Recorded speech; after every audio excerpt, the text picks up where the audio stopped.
Hello ළමයි ඔයාලටත් ආදරෙන් පිළිගන්නවා මගේ YouTube channel එකට.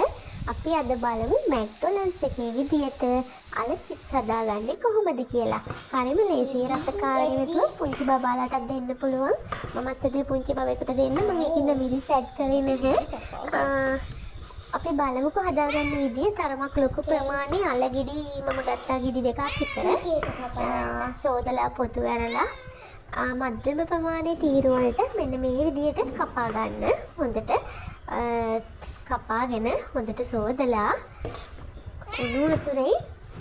උණු වතුර සල්පයක් භාජනයට දාලා ගොඩක් නටවන්න එපා.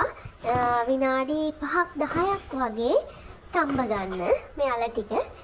තඹ ගත්තාම අපිට චිප්ස් එක හොඳට කර වෙලා බදින්න පුළුවන්. ඒක රහසක්. ඔයගොල්ලෝ පෙන්තියට කපාගෙන වාජනයකට දාලා කහ දාන්න එපා.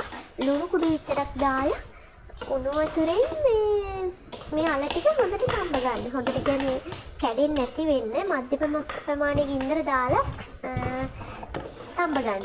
තඹගෙන වතුර ටික පෙරලා අරගෙන පැත්තකින් තියාගන්න. විනාඩි 5ක් විතර චුට්ට වෙලාවක් තියාගන්න. මෙන්න මේ ආකාරයට වතුර දාලා තඹ ගත්තේ මම. පොඩි කෙනෙක් අත දානවා ගණන් ගන්න එපා. ඒ චූටි බබාට තමයි මම හැදුවේ. හරිම රසයි. ඔයගොල්ලෝ හදලා බලන්නකෝ. ඊළඟට මෙහෙම තඹ ගත්තා. සාමාන්‍ය ගින්දරේ විනාඩි 5ක් වගේ මෙහෙම තැම්බීගෙන එනකොට ඒකන හොඳටම තැම්බ වෙන්නේ නැහැ. යන්තම් තඹ ගන්නේ. වතුර බේරෙන පැත්තකින් තියාගන්න. ඊට පස්සේ කෝන් ෆ්‍රා ගත්තා. තව ඕනනම් කැමති නම් මිරිස් කුඩු ඒව ගන්න පුළුවන්. මම නම් ගත්තේ නැහැ. කහ කුඩු, ගම්මිරිස් කුඩු, ලුණු දැම්මේ නැහැ. ලුණු මම මේ තඹද්දි ඇඩ් කරගෙන මම ලුණු දැම්මේ නැහැ. මේ කැමති නම් දාගන්න පුළුවන් චුට්ටක් ඉතින්. ඔය දාන්නේ කෝන් ෆ්ලා ටික. කෝන් ෆ්ලා දැන් මම හොඳට කර වෙන චිප්ස් වෙන බැදෙනවා. කෝන් ෆ්ලා දාගත්තා. කෝන් ෆ්ලා හැම එකම තවර ගත්තා. හොඳට තවරගෙන මිරිස් කුඩු ඒව නම් දැම්මේ නැහැ. මිරිස් කුඩු දැම්මම හරි රසයි. මම දැම්මේ නැහැ චූටි බබෙකුට දෙන හින්දා.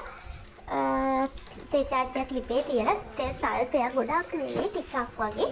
තේ සල්පයක් ලිපේ තියලා මේ කෝන් ෆ්ලා ගාපු මේ චිප්ස් ටික තෙරට දාලා විනාඩි 5ක් 6ක් වගේ යනකොට දෙපැත්ත දාලා තව වෙලා ගන්න පුළුවන්. බලන්නකෝ මේ ඒක අවසානයේ බලා ගන්න පුළුවන්.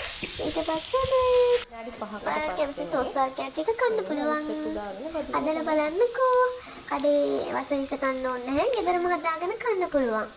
කාලා බලන්නකෝ හරිම රසයි. බොහොම ස්තුතියි.